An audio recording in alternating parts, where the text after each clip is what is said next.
तो हमें इसका रेंज निकालना था। तो रेंज निकालने के लिए हमने अलजेब्रिक मेथड ले लिया आपका, ये है ना, पूरा हमने अलजेब्रिक मेथड लिया, एक्स की value in terms of y लगाई, इस पे कंडीशन लगाई, y + 1 नॉट इक्वल टू 0, ये अप्लाई कर दिया। ठीक है, तो हमको यहाँ पे रेंज जो मिला वो मिला दो वैल्यू के बीच में। तो रेंज हमारा पूरा रियल नंबर कवर नहीं हुआ।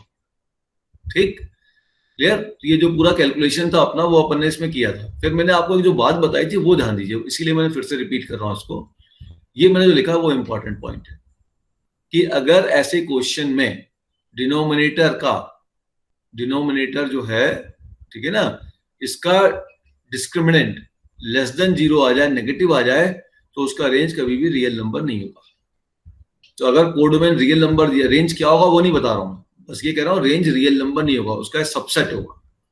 तो अगर कोडोमेन रियल नंबर दिया हुआ है, ठीक है ना, तो यहां से हम बड़े इजीली पता कर सकते हैं कि डी लेस देन 0 है तो रेंज रियल नंबर नहीं होगा, इसीलिए ये आपका ऑनटू नहीं इनटू फंक्शन।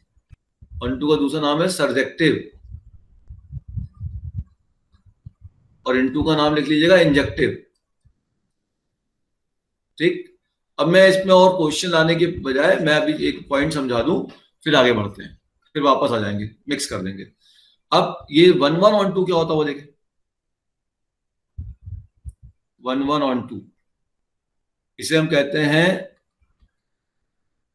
बाइजेक्टिव। तो अगर कोई फंक्शन 1 1 भी हो साथ में ऑन 2 भी हो तो उसे हम बाइजेक्टिव फंक्शन कहेंगे। ठीक है, सिंपल सी बात, इतना ध्यान रखना है। तो कोई भी फंक्शन अगर y इक्वल टू, अगर f map from set A to set B है, ठीक है, और ये फंक्शन दोनों पार्ट को सेटिस्फाई करता है, ये 1 1 भी है, ये 1 1 भी है, और ये क्या है बेटा, ये ऑन 2 भी है। ठीक है, 1 1 भी है, ऑन 2 भी है, तो इसको हम कह सकते हैं कि बाइजेक्टिव फंक्शन है। तो ध्यान रखना, ऐसे फंक्शन का इनवर्स पॉसिबल है। ऐसे फंक्शन क्या पॉसिबल है, ऐसे फंक्शन का इनवर्स पॉसिबल है। ठीक है, तो उसको हम थोड़ी देर में आएंगे। अब एक क्वेश्चन अपन ले रहे हैं, अपन को चेक करना है कि भाई किस टाइप का क्वेश्चन है। ठीक, नोट करो, F map from R to 0 to infinity and fx is equal to x की पावर 100, x की पावर 94 प्लस 10x की power 80 plus sine square x plus fractional part of x plus x signum x। ठीक है, ये दिया हुआ है। अब बताओ कि भैया ये ऑन टू है कि इन टू है, क्या है। तो अपने को क्या देखना है, ये देखना है कि भाई ये वैल्यू मिल रही है कि नहीं मिल रही, इसकी रेंज की क्या वैल्यू होगी, सोचो भाई। अपने को 0 टू इन्फिनिटी चाहिए, मतलब पॉजिटिव नंबर चाहिए। ये देखो, ये तो पॉजिटिव हो रहा है, ये भी पॉजिटिव है, ये भी पॉजिटिव है, ये भी पॉजिटिव है। फ्रैक्शनल पार्ट है ऑफ एक्स 0 से 1 के बीच में आता ही है, ये तो ऑलरेडी क्लोज इंटरवल 0 से ओपन इंटरवल 1 के बीच में जाता है। ठीक है, क्लियर। और यहां पे देखो x sigma x, x signum x क्या होता है, सिग्नम एक्स की वैल्यू ऑल रियल नंबर में देख लो क्या होगा। ये क्या करेगा बताओ, एस सिग्नम एक्स क्या देगा, इसकी 3 वैल्यू मिलेंगी, एक वैल्यू मिलेगी प्लस एक्स, एक वैल्यू इसकी मिलेगी प्लस एक्स। ध्यान देना, इसकी 3 वैल्यू मिलेगी भाई, एक -1 एक्स इंटू 1 मिलेगी जब एक्स ग्रेटर देन 0 होगा, और x इंटू 0 मिलेगी जब x इक्वल टू 0 होगा, x इंटू -1 मिलेगी जब x लेस देन 0 होगा। ठीक है ना, मैं भी ज्वाइन कर लूं, इसलिए वो आंसर तुम लोग का देख नहीं पा रहा है। तो अब आप ध्यान से देख लो कि आपके पास अगर x पॉजिटिव है तब तो कोई दिक्कत नहीं, पूरा पॉजिटिव हो गया। x 0 तो भी कोई दिक्कत नहीं, ये सब तो पॉजिटिव है ही। x लेस देन 0 तो -x देगा, और ये x की पावर 100 है, तो जो x की वैल्यू के लिए पावर 100 बनेगी, मान लो 2 लिया, 2 की पावर 100 और यहाँ -2 ही मिलेगा। ठीक है, तो बल्कि यहाँ पे और ध्यान दो, ये और पॉजिटिव हो गया ना, x नेगेटिव है तो -x क्या हो गया, पॉजिटिव हो गया। तो ये पूरा का पूरा हमेशा पॉजिटिव हो गया, तो fx is greater than equal to 0। देख लो, कुछ भी आप रियल वैल्यू ले लो, fx हमेशा 0 से बड़ा ही है। आ रहा है बड़ा 0 से, इसका मतलब क्या हो गया आपका, बोलो, ऑन टू हो गया। ठीक है, अच्छा, तो अपना रेंज जो आया, सुनो ध्यान से, रेंज जो अपना आया वो आ गया आपका क्लोज इंटरवल 0 to इंफिनिटी। ठीक है, अच्छा यहां उसने कोड डोमेन में क्लोज इंटरवल कर दो बेटा। ऐसा अगर नहीं करूंगा तो क्या आप, मैं नहीं कहूंगा कि codomain is equal to range. Zero पे क्या हो रहा है देख लो, जीरो पे सब जीरो हो रहा है, तो जीरो तो अपने को रेंज में आ गया, कोड डोमेन में नहीं आया। So what should it's we will से,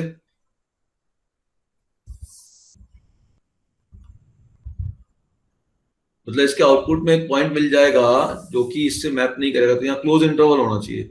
अगर नहीं है इसका मतलब क्या कहूँ मैं, इनटू हो कि ऑन टू है, ये क्लोज इंटरवल होगा then I will say onto. Correction कर लो, क्लोज इंटरवल कर लो, तो अब ये रेंज इक्वल टू कोडोमेन हो गया आपके पास।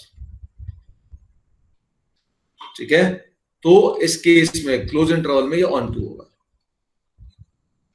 ओपन इंटरवल में क्या होगा, रेंज का एक आउटपुट आएगा, रेंज का एक आउटपुट आएगा, वो कोडोमेन में नहीं है। दूसरा क्वेश्चन मैंने लिया, f x is equal to, लिख लो 30। नाउ सेकंड क्वेश्चन में अपने को into onto one one सब चेक करना है, तो एक काम करो, सबसे पहले इसको डिफरेंशिएट करो, तो इसका एफ एक्स निकालो। एफ एक्स क्या हो गया देखो ध्यान से, 30 प्लस 6 कॉस एक्स, तो कॉस का डिफरेंशियल हो जाएगा माइनस साइन, तो प्लस 8 साइन एक्स। ये एफ एक्स क्या है, पॉजिटिव है नेगेटिव है? तो ऑल रियल नंबर के लिए आप जानते हो इस क्वांटिटी की वैल्यू, ये फॉर्मूला आपने पढ़ा होगा कि A cos theta plus B sine theta अगर है, तो इसकी वैल्यू आपकी हमेशा लाई करती है minus under root of A square plus B square से plus under root of A square plus B square के बीच में, पढ़ापन है। ठीक है, इसकी वैल्यू इसके बीच में लाई करती है।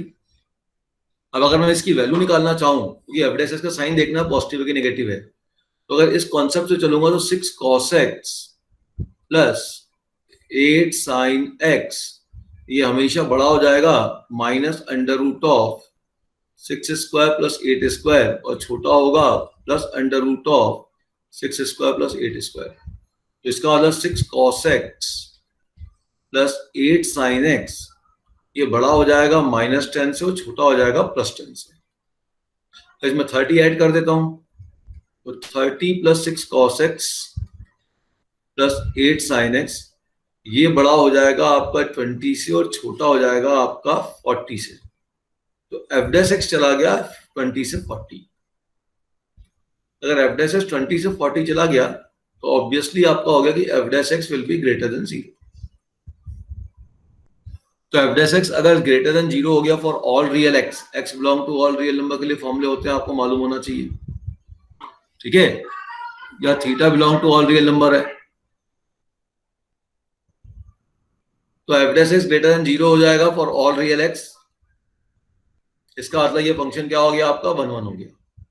तो एक का आंसर तो हमारा डिसाइड हो गया कि फंक्शन हमारा 1 1 हो गया। देखिए कैसे हमने डिसाइड किया उसको ध्यान दीजिए। ठीक है, क्लियर?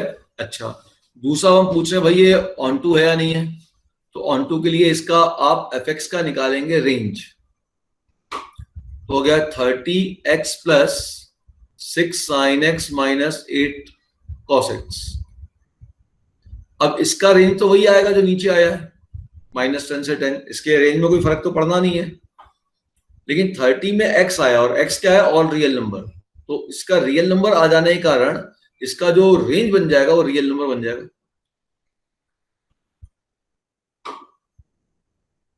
इसका रेंज बच्चे रियल नंबर बनेगा। ये मत देखना ये एफ एक्स की वैल्यू है 20 से 40, इसलिए जानबूझ के 20 से 40 लिखा है मैंने। इसका रेंज बनेगा ऑल रियल नंबर, 30x है ना, x इज रियल नंबर, ये तो पूरा रियल नंबर पहुंचा देगा। उसमें कुछ कम माइनस भी करोगे, इसके रेंज को कम करोगे ऐड करोगे, उससे क्या अंतर पड़ेगा। तो ये रेंज रियल नंबर आ गया which is not equal to codomain, तो ये फंक्शन आपका इनटू हो गया। तो दिस फंक्शन इज 1 1 इनटू। ठीक है, now try next question, same options, IIT का क्वेश्चन नेक्स्ट वाला। ऑन टू लिखते हैं, 1 1 का क्या हुआ, इसका निकालो एफ डैश एक्स, मेथड 1 बता रहा हूं अभी, तो हो गया 3 log sec x plus tan x का होल स्क्वायर, और अंदर वाले का डिफरेंशियल तुम सभी जानते हो sec x होता है, जानते हो नहीं जानते हो? पानी मेरा वहीं छोड़िए, पानी लिया, ठीक है। अब आप देखो 0 माइनस पाई बाय 2 से पाई बाय 2 के बीच में, ये तो हमेशा पॉजिटिव स्क्वायर होने के कारण, और सेक कौन से क्वाड्रेंट में, फोर्थ एंड फर्स्ट क्वाड्रेंट में हमेशा पॉजिटिव है, तो ग्रेटर देन 0 हो गया, 1 1 हो गया, ठीक। अब इसकी रेंज की बात करते हैं। अब ध्यान से देखना, इसके होल क्यूब का रेंज निकालना है, तो पहले अंदर वाले का रेंज निकालते हैं।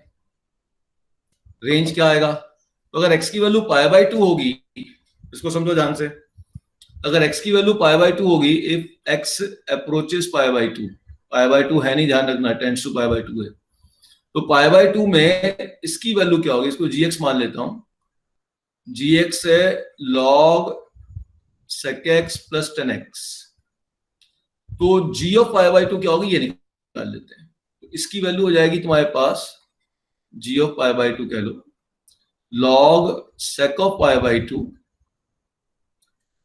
Plus tan of pi by 2। sec pi by 2 कितना होता है बताओ, बड़े sec 90, tan 90 भी इंफिनिटी होता है, sec 90 भी आपका इंफिनिटी होता है ना, तो ये आपके पास जाएगा log ऑफ इंफिनिटी, और log ऑफ इंफिनिटी भी कितना होता है, इंफिनिटी, ग्राफ देख सकते हो आप, log इंफिनिटी की वैल्यू इंफिनिटी होती है, ठीक है, इंफिनिटी की तरफ भाग रहा है, तो log infinity equal to infinity. वैसे आप g of minus pi by 2 निकाल लो,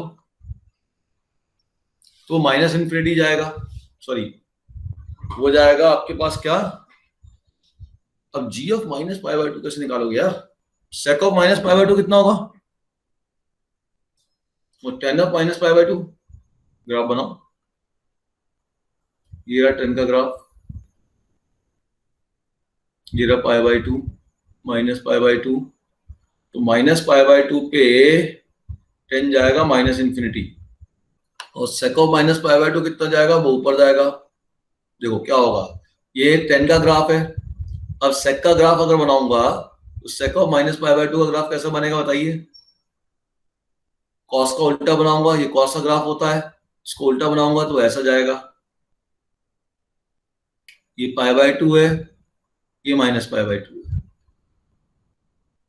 तो यहां पे क्या होगा कि sec जाएगा आपका प्लस इंफिनिटी की तरफ और tan जाएगा आपका माइनस इंफिनिटी की तरफ, जो log होगा उसके अंदर की क्वांटिटी में sec भागेगा प्लस इंफिनिटी की तरफ और log भागेगा आपका माइनस इंफिनिटी की तरफ, तो जो अंदर की क्वांटिटी है तो क्लियर दिख रही है, एक प्लस इंफिनिटी की तरफ भागेगा, एक माइनस इंफिनिटी की तरफ भागेगा, क्लियर दिख रहा है ना, माइनस पाई बाय 2 के पास ये प्लस इंफिनिटी भाग रहा है और ये माइनस इंफिनिटी भाग रहा है, तो नेचुरल सी बात है ये जो वैल्यू है ये जीरो के बहुत पास आएगी, जीरो एग्जैक्ट नहीं आएगी, ये सब ध्यान रखना, सब ओपन इंटरवल है ये, तो ये जीरो के पास आएगी, ठीक है, ये जीरो के पास आएगी, ध्यान रखना जीरो के पास वैल्यू आएगी, और लॉग जीरो की वैल्यू होती है माइनस इंफिनिटी, तो इसकी वैल्यू चली जाएगी माइनस इंफिनिटी। तो अब क्या हुआ देखो, तो अब आपके पास जीएक्स की जो वैल्यू चली गई, जीएक्स की वैल्यू चली गई, वो चली गई बेटा माइनस इंफिनिटी से इंफिनिटी, ठीक है, जीएक्स की जो वैल्यू चलेगी वो चलेगी माइनस इंफिनिटी से इंफिनिटी। हमें चाहिए एफएक्स का, एफएक्स क्या है हमारे पास, ध्यान से देखो, एफएक्स तो हमारे पास है इसका होल क्यूब, तो एफएक्स तो है, एफएक्स हमारे पास जीएक्स का होल क्यूब, तो अगर मैं इसका होल क्यूब कर दूंगा तो उसकी वैल्यू भी तो वही जाएगी, माइनस इंफिनिटी का होल क्यूब करूंगा तो वो भी माइनस इंफिनिटी जाएगी, तो ये इंफिनिटी जाएगी, तो एफएक्स जो होगा वो हमारे पास चला गया, एफएक्स बिलोंग कर गया ऑल रियल नंबर, तो range of this function is nothing but all real number which is equal to codomain. इसका मतलब ये फंक्शन क्या हो गया आपका बेटा, ऑन टू हो गया, 1 1 पहले प्रूव कर चुके हैं, तो ये फंक्शन 1 1 ऑन टू हो गया, तो जो फंक्शन एफएक्स दिया था ये आपका 1 1 भी है एंड ऑन टू भी। अब नमन भैया का क्वेश्चन है कि सर ऐसा हो सकता है ना कि माइनस जीरो हो जाए, हाँ ये आप सोच सकते हो कि बिल्कुल हो सकता है कि माइनस जीरो हो जाए, तो आप ये देखो कि कौन सी वैल्यू ज्यादा फास्ट इंक्रीज करेगी, सेक की या टेन की, किसकी वैल्यू तेजी से बढ़ेगी, ये आपको देखना पड़ेगा, sec x क्या होता है देखते हैं, sec x plus tan x है तो भी कोई दिक्कत नहीं है, sec माइनस 90 है, माइनस 90 एग्जैक्ट नहीं है ना, माइनस 90 से कम है, और 90 पे साइन कितना होता है 1 होता है, तो ये वैल्यू हमेशा फिर पॉजिटिव है। भाई ये है आपके पास एक प्रकार से ऐसा देखो 1 plus sign minus 89.9 degree upon cos minus 89.9 degree. अब ऐसा सोचो अगर साइन 90 होता तो एग्जैक्ट 1 होता, अब 89.9 डिग्री है तो ये आपकी वैल्यू जो है 1 से कम है, और माइनस है तो बीच में माइनस आ जाएगा, तो क्या 1 माइनस साइन 89.9 डिग्री और अपॉन कॉस 89.9 डिग्री। तो ये वैल्यू 1 से कम है, थोड़ी सी कम है लेकिन है तो कम, 0.99 है कुछ, तो क्या 1 माइनस 0.9999 मान लो अपॉन ये कॉस 89 की वैल्यू ये 0 से थोड़ी सी ज्यादा है, कॉस 90 0 होता है, 0 से थोड़ी सी क्या होगी ज्यादा ही होगी, तो ये 0.001 होगा, तो ये वैल्यू ऑटोमेटिक पॉजिटिव, इस केस में भी पॉजिटिव ही है। आगे बात समझ में, नोट डाउन कर लीजिए, थोड़ा नीचे ज्यादा आ गया वो एक्सप्लेनेशन, यहां लिख दूं, फिर से लिख देता हूं मैं, नोट करके लिख दूं, नोट देखो ध्यान से, नोट है आपके पास sec x plus tan x, इसको लिख दिया तो हो गया 1 plus sign x upon cos x। अब x की वैल्यू मैंने ले ली, x अप्रोच कर रहा है माइनस पाई बाई 2, x की वैल्यू ले ली मैंने माइनस 89.9 डिग्री, तो आपके पास इस पूरे फंक्शन की वैल्यू होगी 1 minus sine 89.9 degree upon cos 89.9 degree, तो ये हो गया आपके पास, ये हो गया 1 माइनस के 90 पे 1 होता है तो ये थोड़ा कम होगा, तो 0.9999 कुछ हो गया, तो गड़बड़ कर रहा बेटा ध्यान रखना, और ये आपका 90 पे कॉस 90 0 होता है, ये थोड़ा उससे कम हो गया तो 0.001 हो गया, तो वैल्यू पॉजिटिव होगी। अब अगला क्वेश्चन देखो, अच्छा इस क्वेश्चन को एक और तरीके टैकल कर सकते थे, अगर बहुत ध्यान से वॉच करोगे, ये जो अंदर वाला फंक्शन gx है ना, ये ऑड फंक्शन है, ये ऑड फंक्शन है, और इसकी पावर जो है वो भी ऑड फंक्शन है, इसकी पावर भी ऑड फंक्शन है, ठीक है। तो क्लियर बात है कि जैसा ये पॉजिटिव एक्स के लिए बनेगा वैसा ये नेगेटिव एक्स के लिए बनेगा, तो पॉजिटिव एक्स के लिए अगर इन्फिनिटी गया तो नेगेटिव एक्स के लिए ऑटोमेटिक माइनस इन्फिनिटी चले जाएगा, इसको वर्कआउट करने की जरूरत ही नहीं, अगर इस तरीके से आप देख लोगे तो इंक्रीजिंग होना चाहिए या डिक्रीजिंग होना चाहिए, हाँ तो फिर एफ डैश एक्स निकाला, चलो देखो, ओके और कोई बच्चा, तो ध्यान दो, मैं इसको थोड़ा ऐसा लिख बना रहा हूं, ध्यान से देखना,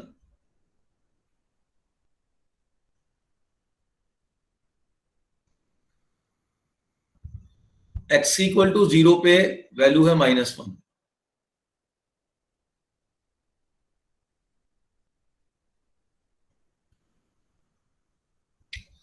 और एक्स स्क्वायर का कोफिशिएंट है पॉजिटिव,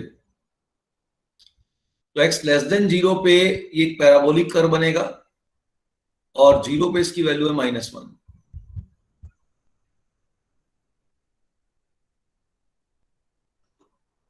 ऐसा ही होगा, डेफिनेटली ये अपवर्ड ही जाएगा क्योंकि एक्स स्क्वायर का कोफिशिएंट पॉजिटिव है, एक्स स्क्वायर कोफिशिएंट पॉजिटिव है तो डेफिनेटली अपवर्ड ही जाएगा, ठीक है, ओके।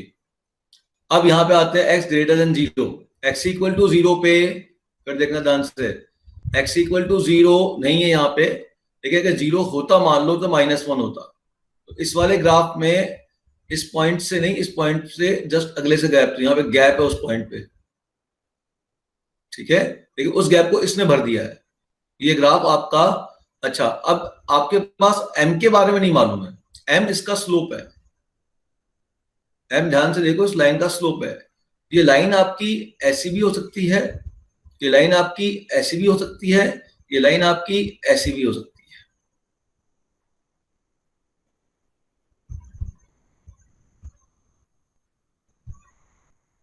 ठीक है, ये लाइन इन तीनों में से किसी प्रकार की हो सकती है। अब मैं चाहता हूं कि फंक्शन मेरा इंजेक्टिव हो, मैं चाहता हूं कि एफ एक्स इंजेक्टिव हो, एफ एक्स इंजेक्टिव हो मतलब क्या हो, ये या तो ये स्ट्रिक्टली इंक्रीजिंग हो, या तो वो स्ट्रिक्टली इंक्रीजिंग हो या फिर वो स्ट्रिक्टली डिक्रीजिंग हो, तभी इंजेक्टिव होगा। अब मुझे बता दीजिए कि कौन सा कर्व लिया जाए, ये नंबर 1, नंबर 2, नंबर 3, तीन, इन तीन में से कौन सा कर्व लिया जाए जिससे कि आपके पास फंक्शन हमेशा स्ट्रिक्टली डिक्रीजिंग हो जाए या स्ट्रिक्टली इंक्रीजिंग हो जाए।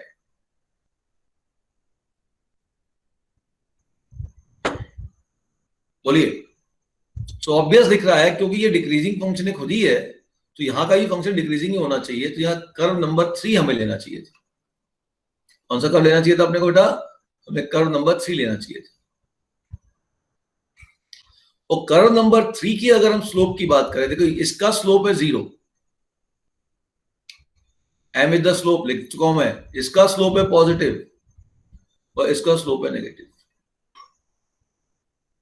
तो अगर m आपका नेगेटिव होगा तो ये डिक्रीजिंग और यहां भी डिक्रीजिंग, तो ये फंक्शन स्ट्रिक्टली डिक्रीजिंग हो जाएगा। तो m लेस देन 0 पॉसिबल है। m इक्वल टू 0 पॉसिबल क्यों नहीं है? क्योंकि यहां तक तो डिक्रीजिंग है, इसके बाद ये डिक्रीजिंग नहीं है, स्ट्रिक्टली डिक्रीजिंग नहीं है, इसलिए ये इंक्लूड 0 इंक्लूड नहीं होगा। ग्राफ से समझ में आ गया? बाकी आप डिफरेंशियल कैलकुलस से करना, कर लीजिए, ग्राफ सबसे इजी तरीका है इसको समझने का। ठीक, आई बात समझ में? चलिए अगला क्वेश्चन लिखिए।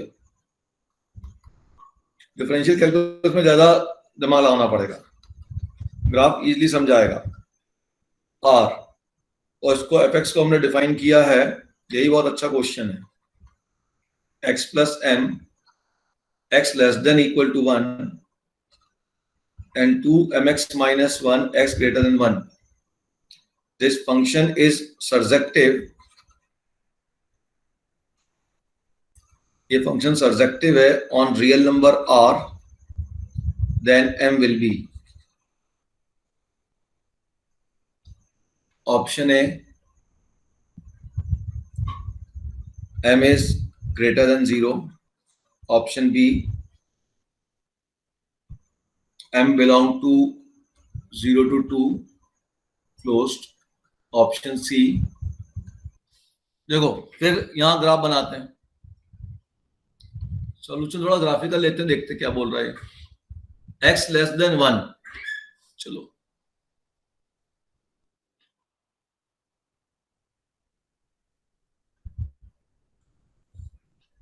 ये 1 हो गया, 1 पे वैल्यू क्या आ रही है वो निकाल लो।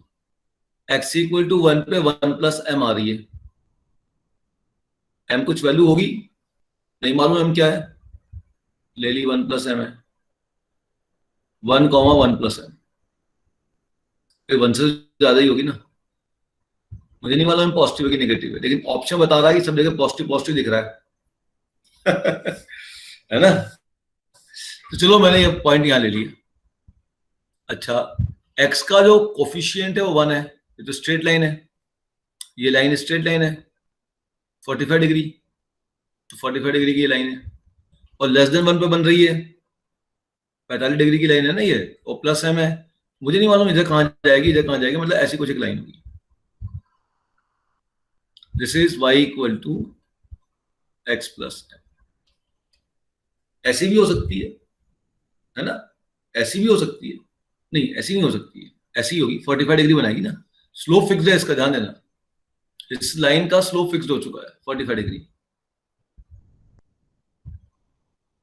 अब ये पॉइंट ऊपर नीचे m की वैल्यू पे जाएगा, उसके हिसाब से लाइन आपकी 45 डिग्री से वहां से खिंच जाएगी, मतलब जो भी लाइन होगी इस 45 डिग्री के ऐसी पैरेलल चलेगी लाइन।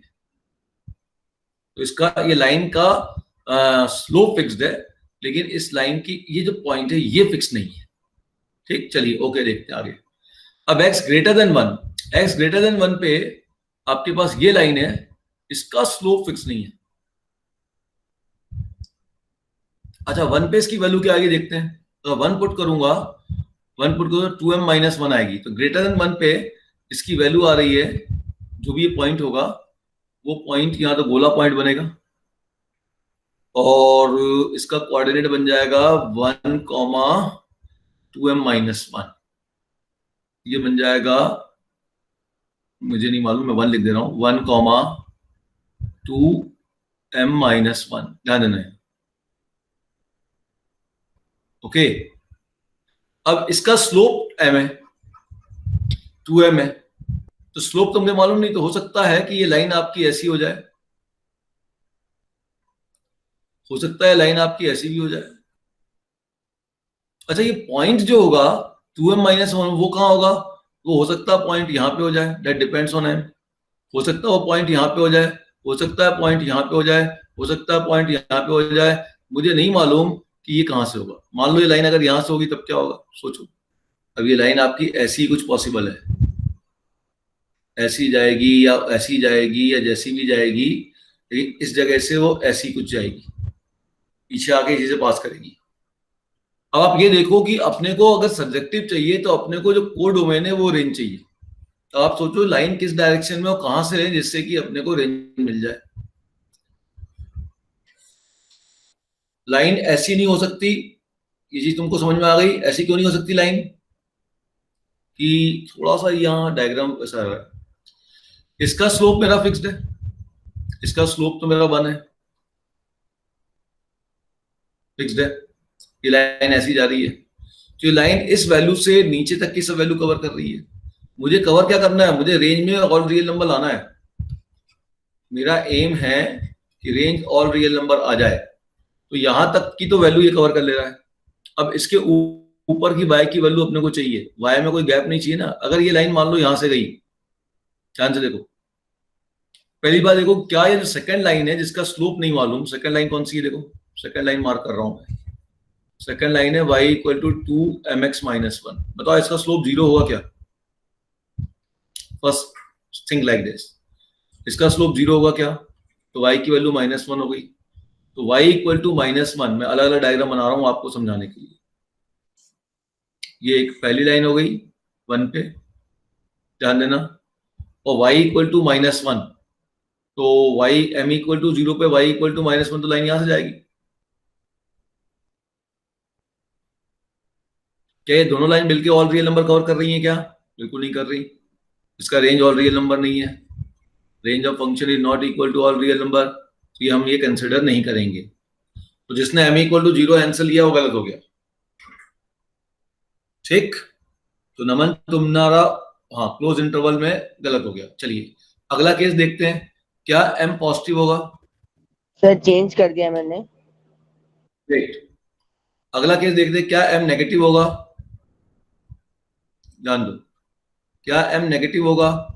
अच्छा, m नेगेटिव होगा तब ग्राफ क्या बनेगा? मैं सबका अलग अलग ग्राफ बना देता हूं। m नेगेटिव होगा तो ग्राफ क्या बनेगा? फर्स्ट लाइन का ग्राफ तो फिक्स्ड है, सेकंड लाइन है। फर्स्ट लाइन तो मेरे पास स्लोप वाइज फिक्स्ड हो गई, हाइट वाइज फिक्स नहीं है, स्लोप वाइज फिक्स्ड है, ठीक? ये तो फर्स्ट लाइन हो गई। अगर सेकंड लाइन मेरी -1, 0 से पास हो रही है, ये भी फिक्स्ड है। और इसका स्लोप अगर नेगेटिव है, अगर स्लोप नेगेटिव है तो ग्राफ कुछ ऐसा बनेगा, ऐसा तो बन ही नहीं सकता। ग्राफ आपका जो बनेगा वो ये ऐसा बनेगा, 1 के बाद जो भी बनेगा, ये 1 पॉइंट ले लो, 1 के बाद यहां से आप पूरा डॉटेड लाइन लेके आओ, पास करेगा, और यहां से आपके पास ऐसा जाएगा ग्राफ। तो क्या ये पूरा रियल नंबर कवर करेगा? ये यहां से नीचे वैल्यू कवर करेगा, यहां से नीचे वैल्यू कवर करेगा, ये इसके ऊपर की वैल्यू तो कवर ही नहीं होगी, क्योंकि इसके पीछे का डॉटेड लाइन तो हमें लेनी ही नहीं है, हमें ग्राफ ये लेनी है। तो फिर यहाँ पे range is not equal to real number. अब क्या m 0 से बड़ा होना चाहिए, वो चेक करो। ये आपके पास लाइन हो गई 1। अच्छा, अब ये लाइन तो तुम्हें मालूम है कि -1, 0 से पास करेगी, 0, -1 से पास करेगी, और अगर स्लोप पॉजिटिव है तो ये लाइन ऊपर जाएगी, ऐसी जाएगी कुछ, है ना? क्लियर? और 1 पे आते ही लाइन आपकी ऐसी बनने लगेगी, लाइन ऐसी बन जाएगी ये। तो ये दोनों लाइन जो है, ये दोनों लाइन अगर मिला दी जाए तो इसका रेंज रियल नंबर हो सकता है, हो सकता है, होगा भी नहीं बोला मैंने। क्यों इसलिए नहीं बोला कि मान लीजिए आपकी ये वाली लाइन, इस वाली लाइन का ये पॉइंट फिक्स नहीं था, ध्यान रखना, ये पॉइंट ए जो फिक्स नहीं था, ये पॉइंट नीचे भी आ सकता था, ये पॉइंट नीचे भी जा सकता था, ठीक है? तो फिर उस केस में गैप बन जाएगा। भाई मान लो पॉइंट ए ऐसा हो गया,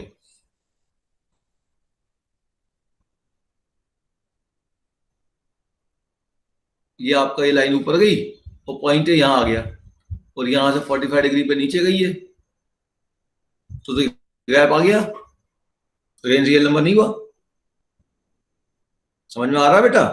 तो इसका मतलब क्लियर हुआ कि आपके पास ये वाला जो पॉइंट होगा, पॉइंट ए, इस पॉइंट बी से ऊपर होना ही चाहिए, या यहां पे लाइन आ जाए। अब मैं इसको अलग अलग लाइन बना रहा हूं ग्रीन पेन से, लाइन ऐसी हो जाए तो भी कोई दिक्कत नहीं है, रियल नंबर कवर है। लाइन इसको टच कर जाए तो भी दिक्कत नहीं है, रियल नंबर कवर है। लाइन इसके ऊपर हो जाए ये अलाउड नहीं, ये गैप आ जाएगा, इतना रियल नंबर इतना रेंज में नहीं आएगा। तो ये इतना कवर कर रहा है, इतना कवर कर रहा है, अलॉन्ग वाई आपका एक गैप हो गया इतना। तो इसका मतलब क्लियर है कि जो point A should be above point B और it can be equal to point B. तो इसका पॉइंट अगर इसके अबव है मतलब इसका वाई कोऑर्डिनेट इसके वाई कोऑर्डिनेट से बड़ा या बराबर होना चाहिए। So what is the Y coordinate of point A? ठीक है, point A should be above और इक्वल टू पॉइंट बी, ऐसा कह सकते हो। Point A above and coincide to point B। अब मेरी बात समझो कि अगर ये पॉइंट ए पॉइंट बी से अबव होना चाहिए, इसका मतलब अबव मतलब ये हाइट ना, तो इसकी हाइट कौन देगा? वाई कोऑर्डिनेट देगा। तो 1 plus m must be greater than equal to 2m minus 1। So 1 plus m must be greater than equal to 2m minus 1। Equal to क्यों लिया? ये ग्राफ देखो, अगर यहां से भी कर्व आपका चले जाएगा तो भी ये आपका पूरा रियल नंबर कवर करेगा।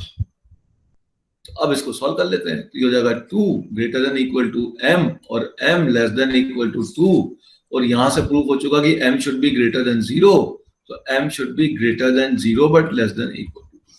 इस तरीके से इसको डिस्कशन लेना है। हाँ सर, नोट यही डाउन कर है। लीजिए आप, ठीक है। मतलब वो पहले मैंने गलत लिख दिया था, फिर रिसॉल्व करके फिर वापस लिख दिया था सही वाला। ओके ओके ओके, ठीक है ठीक है। तुम पूरी कहानी मत सुनाया करो यार, आंसर आ गया, समझ में आ गया, आगे बढ़ो, क्योंकि तुम्हारी पूरी कहानी उसमें आ जाती है और फिर हटानी पड़ती है मेरे को।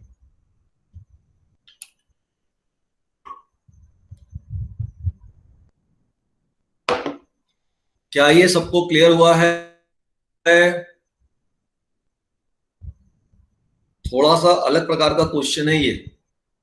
हमें यह देखना है कि हमारा रेंज रियल नंबर कवर होना चाहिए, और दो बातें फिक्स है इस क्वेश्चन में, एक फर्स्ट लाइन का स्लोप और दूसरा सेकंड लाइन एक पॉइंट 0,-1 से पास होती है।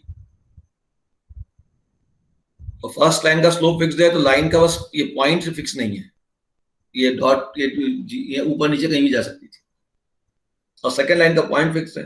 तो मैंने सेकंड लाइन के ऊपर मैंने अटैक किया कि सेकंड लाइन पे m 0 होगा तो क्या होगा, तो केस ये बनेगा, रियल नंबर नहीं होगा। m लेस देन 0 होगा तो क्या होगा, है ना, डायग्राम बनाते जाओ, तो केस आपके पास ये नीचे की तरफ जाएगा।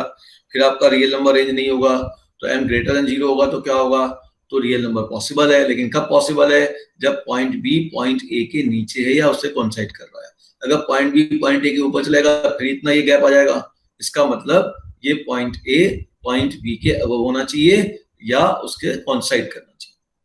इसका मतलब इसका वाई कोऑर्डिनेट और इसका Y coordinate greater than equal to होना चाहिए। लगा दो। समझ में आया सभी को? ये दो बड़े मजेदार क्वेश्चन है। और कोई तरीका जिससे आप लोगों ने सोचा?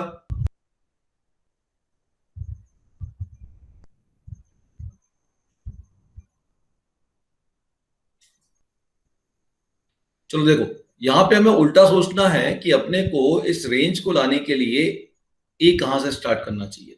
This is our question. सीधा सा कहा जाए तो ये क्वेश्चन है कि रेंज 4 टू इंफिनिटी लाने के लिए ए को कहां से स्टार्ट किया जाए। सर तो सबसे इस फंक्शन का ग्राफ बना लो।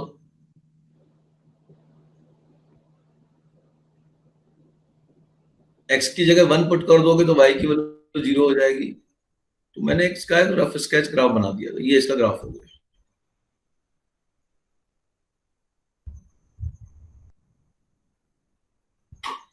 अब 0 पे वैल्यू क्या हो रही है देख लो, 0 पे इसकी वैल्यू 5 हो रही है, 0,5 है। हमें रेंज जो चाहिए वो रेंज हमको चाहिए बेटा, रेंज चाहिए कहां से? 4 टू इंफिनिटी। तो ये 4 से चाहिए रेंज। तो 4 से एक लाइन ड्रॉ कर लो इसके पहले, ये आपके पास 4 पॉइंट, हाइट 4 है, y इक्वल टू 4 है, 4 से चाहिए ना, मतलब ये जो 4 पे जहां पे कट करेगी वहां पे जो x की वैल्यू आएगी वो वैल्यू हम निकालना चाहते हैं। This is our question.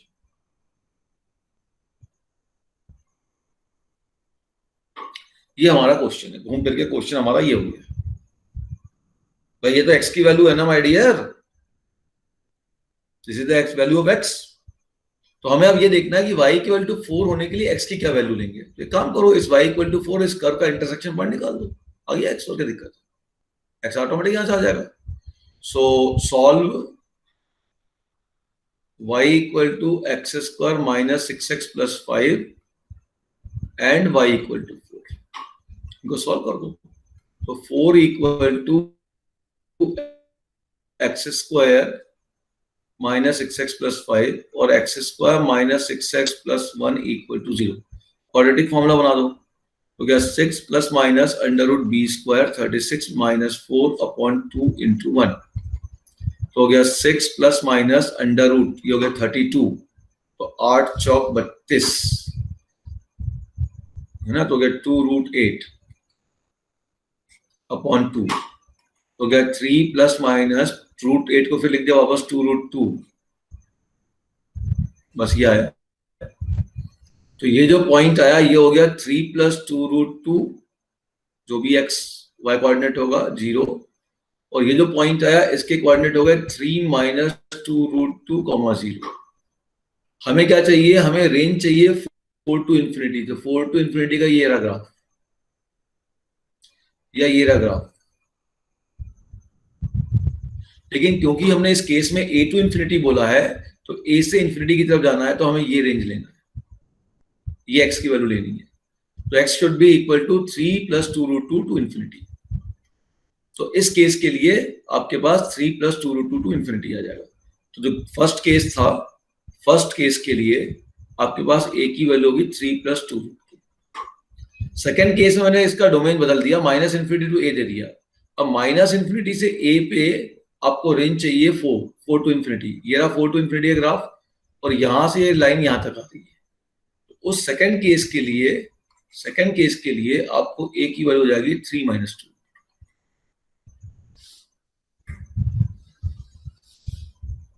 Clear होगी बात, समझ में आया सभी को? एक प्रकार से घुमा के क्वेश्चन उल्टा पूछ लिया कि भाई ये रेंज लाने के लिए x क्या हुआ। तो ठीक है, तो इसका जो कर्व होगा, पहले ग्राफ बनाया, y इक्वल टू 4 ड्रॉ किया, मतलब ये पॉइंट चाहिए अपने को सीधा सीधा, इस पॉइंट पर x की क्या वैल्यू होगी। तो y इक्वल टू 4 लाइन जो रेंज में चाहिए और ये जो कर्व है दोनों का इंटरसेक्शन निकाल लो, तो y ऑटोमेटिकली एलिमिनेट हो गया, x की वैल्यू मिल जाएगी। इंजेक्टिव बोला ना बेटा, 1 1 1 1 का मतलब क्या हो जाएगा, इसका फंक्शन का differential should be greater than 0 और फंक्शन का differential should be less then 0, दो कहेगी। एफ डैश एक्स निकालो, उसको 0 से बड़ा करो, सॉल्व करो, फिर एफ डैश को 0 से छोटा करो, उसको सॉल्व करो। कल तुम्हारी क्लास रात को 9 बजे से होगी,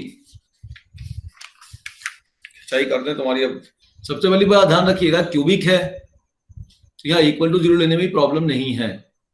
याद करो, आज ही बताया था f dash x equal to 0 के टर्निंग पॉइंट्स होंगे इसके, ठीक है, तो इसको इक्वल टू 0 आप ले सकते हो, ध्यान दो। तो यहाँ पे f dash x greater than equal to 0, less than equal to 0 में कोई दिक्कत नहीं है। चलिए एफ डैश एक्स निकाल लीजिए इसका। एफ डैश एक्स हो जाएगा 4a minus 7 by 3 into 3x square plus a minus 3 into 2x plus 1, ये 3 से 3 कट गया, तो आपके पास रिजल्ट हो जाएगा 4a minus 7 into x square plus 2 into a minus 3 into x plus 1, this must be greater than equal to 0। अच्छा, x क्या दिया हुआ है, x के बारे में कुछ बोला नहीं, बोला यार, रियल नंबर लेना पड़ेगा, इसने कुछ नहीं बोला, कोई बात नहीं, x रियल नंबर है, कुछ नहीं बोला, तो डोमेन ले लो। What is the domain of this function, domain क्या है इस फंक्शन का, निकाल लो पहले। तो domain of this function is all real number, this is greater than 0 for x belong to real number. अब आप मुझे बताओ, ये अगर 0 से बड़ा x belong to real number के लिए तो a की क्या वैल्यू होगी। ये कुछ देख के याद आ रहा क्या क्या लगाना है यहाँ पे? देखो क्वाड्रेटिक है तुम्हारे पास, और क्वाड्रेटिक में ये क्वाड्रेटिक की वैल्यू हमेशा पॉजिटिव होनी चाहिए। मतलब अगर ग्राफ वाइज देखा जाए तो ये वैल्यू हमेशा, इसकी जो आउटपुट आएगा, मतलब इसकी जो y की वैल्यू आएगी वो 0 से बड़ी या 0 के बराबर होनी चाहिए। मतलब पैराबोला कुछ ऐसा होना चाहिए, या टच भी कर सकता हो पैराबोला।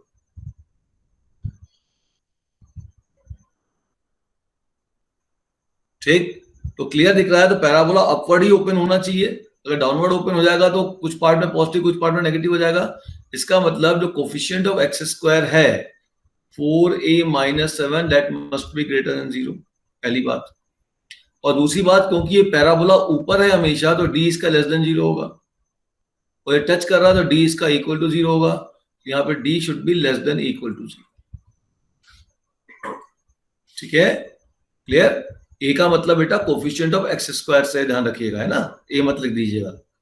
अब डी निकालो, बी स्क्वायर माइनस 4ac, तो हो जाएगा 4 इंटू ए माइनस सी का whole square minus 4a, a is 4a minus 7 into c is 1, this is less than equal to 0। 4 common ले लो, ये हो गया a स्क्वायर, 4 कॉमन ले लिया मैंने, a square minus 6a plus 9 minus 4a plus 7 is less than equal to 0।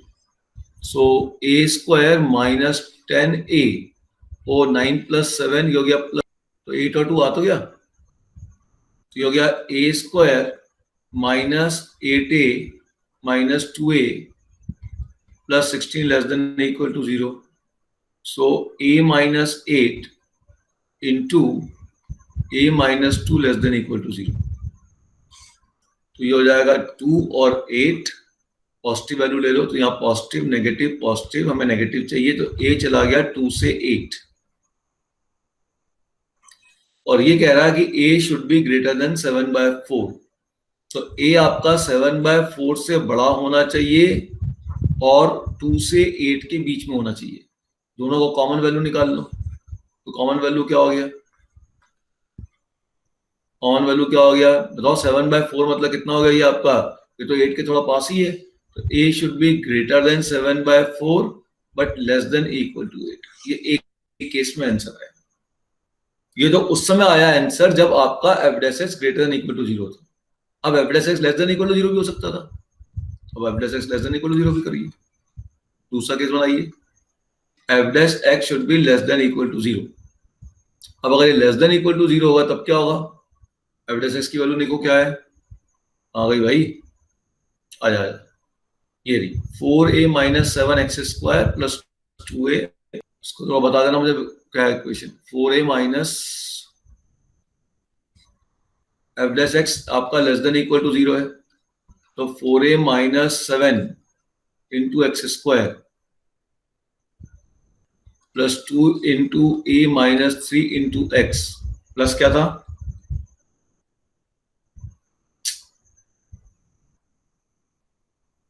Plus 1,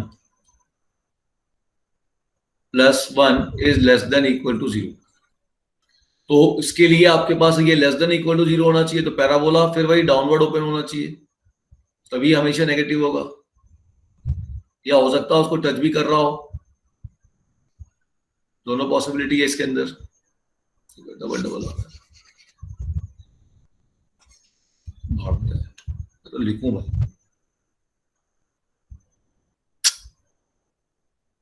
देखो, तो आपके पास यहां पर जो कोफिशिएंट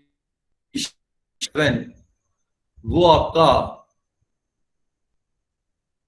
लेस देन 0 होना चाहिए, और डी फिर आपका लेस देन इक्वल टू 0 होना चाहिए। तो ए आपका अगर लेस देन 7/4 है और d less than equal to 0 है, तो डी की वैल्यू तो वही की वही आएगी जो यहाँ पे आई थी, 2 से 8 से, तो वही आएगा ना, यहां से तो ए की वैल्यू वही आ जाएगी 2 से 8, और ए लेस देन 7 है तो 2 से 7/4 आ जाएगा। बोलो,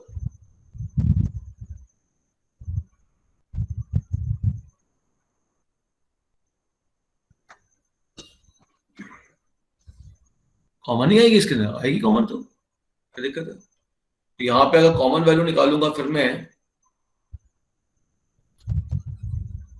तो कॉमन वैल्यू क्या आ गई, क्या लिख देता हूँ,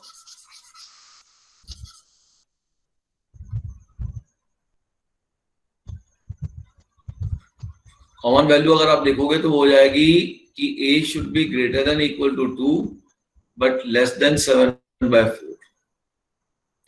अब इन दोनों वैल्यूज को ऐड करूं कि इनका इंटरसेक्शन लूं, इन यूनियन। दोनों का यूनियन लूं? सर यूनियन लेंगे क्योंकि दो केस थे। दो केस हो गए, so now you to take union.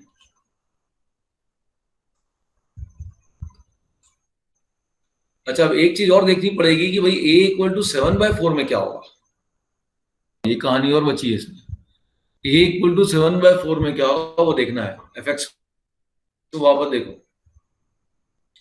fx आपके पास दिया हुआ है, fx है आपके पास 4a माइनस 7x3, यही ले रहा हूं, यूनियन तो लिख दूंगा, बाद में लिखता हूँ। यूनियन क्या हो जाएगा, पहले आप देखो यूनियन क्या हो जाएगा, यूनियन हो जाएगा इसका a should be greater than equal to 2 less than equal to 8, ठीक है, माइनस 7/4, ठीक है, ये आया। अब आप देखो, अब आप देखो ध्यान से, अब मैं कह रहा हूं अगर मान लो 7/4 लूंगा तब क्या हो जाएगा, व्हेन a इक्वल टू 7/4, उस केस को भी थोड़ा एनालाइज कर लो। तो fx की वैल्यू क्या हो जाएगी, ध्यान से देखो, ये तो 0 होगी 7/4 लेते ही, यहाँ पे पुट कर लो a माइनस 3x², तो 7/4 माइनस 3x² फिर plus x plus 5 plus x plus 5, तो ये आपके पास हो गया 7/4 माइनस 3 तो हो गया 12, तो हो गया minus 5/4 x² plus x plus 5, ये fx आ गया, ठीक है, 7/4 में ये fx आया। अब क्या ये fx हमेशा पॉजिटिव या हमेशा नेगेटिव है, इसका d और निकाल लेते हैं, d क्या होगा इसका, d निकाल लो b², ठीक है, 1 माइनस 4a कितना हो गया, माइनस 5/4 इंटू 5, तो d तो पॉजिटिव आ गया इसका।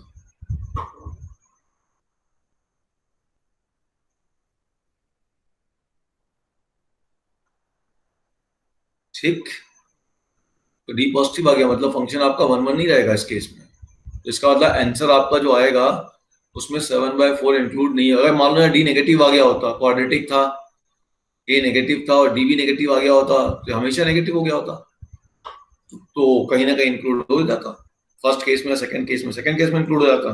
तो अब यहाँ तो d पॉजिटिव आ गया, देखो गड़बड़ तो नहीं हो रही ना, चेक कर लो भाई अच्छे से, -5/4 या f' में सीधे पुट करके देख लो, ऐसे इतना करने की बजाय आप f' में वापस पुट करके देख लो f' में क्या हो रहा है, एक ही बार में क्या हो रहा है, एक ही बात है, कैसे भी कर लो, f' में पुट करके देख लो एक ही जगह, ठीक है। तो आपके पास यहां पर जो रिजल्ट बना fx का, ये बना, और इसका f' निकाल लो, एक ही तरीके से सॉल्व करते हैं। मैं ग्राफिकली चेक कर रहा था, आप ग्राफिकली नहीं करना चाहते तो f' निकाल लो, तो -5/4 इंटू 2 x प्लस 1, तो -5/2x प्लस 1, ये तो स्ट्रेट लाइन है और डोमेन है ऑल रियल नंबर, तो पूरे रियल नंबर के लिए कुछ भाग के लिए पॉजिटिव है, कुछ पार्ट के लिए नेगेटिव है, या हमेशा नेगेटिव या हमेशा पॉजिटिव नहीं है। सो f' जो होगा वो पॉजिटिव भी हो सकता है, इट कैन बी पॉजिटिव और नेगेटिव फॉर रियल नंबर, इसका मतलब ये मेन वन हो गया, मतलब a 7/4 आंसर में शामिल नहीं होगा। तो फाइनल आंसर आपके पास हो जाएगा a should be between 2 to 8 except 7/4, ये इसका फाइनल है। यस सर यही आया। ये एक्सेप्ट 7/4 लिखना जरूरी है, ठीक है, क्या कॉमन 2 से 8 होगा ना, 2 से 8 होगा, मतलब क्या बोल रहा है, फर्स्ट वाले में 2 से 8 क्यों होगा बेटा?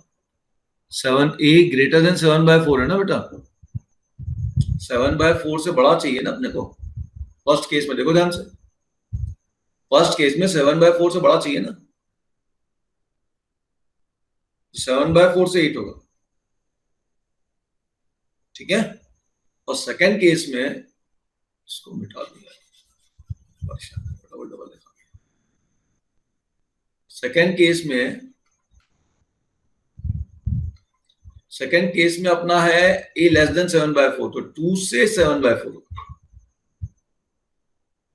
ठीक बेटा। 7/4 के ऊपर ध्यान दो, 7/4 ना इसमें आ रहा है ना इसमें आ रहा है, दोनों में नहीं आ रहा है। 7/4 पर आपने डिसीजन कहां लिया अभी? तो 7/4 के ऊपर आप फंक्शन का डिफरेंशियल निकालिए। 7/4 वाले वैल्यू पुट करके मैंने fx निकाल लिया, fx का डिफरेंशियल निकाल लिया। डिफरेंशियल की जो वैल्यू आई वो देखिए ऑल रियल नंबर के लिए हमेशा पॉजिटिव या हमेशा नेगेटिव नहीं है, ये पॉजिटिव एंड नेगेटिव है ऐसा कह लो। कुछ पार्ट के लिए पॉजिटिव और कुछ वैल्यू के लिए नेगेटिव है। जैसे कुछ वैल्यू के लिए पॉजिटिव और नेगेटिव हुई तो मैनी वन हो गया, मतलब 7/4 पे मैनी वन है, बाकी सब जगह 1 1।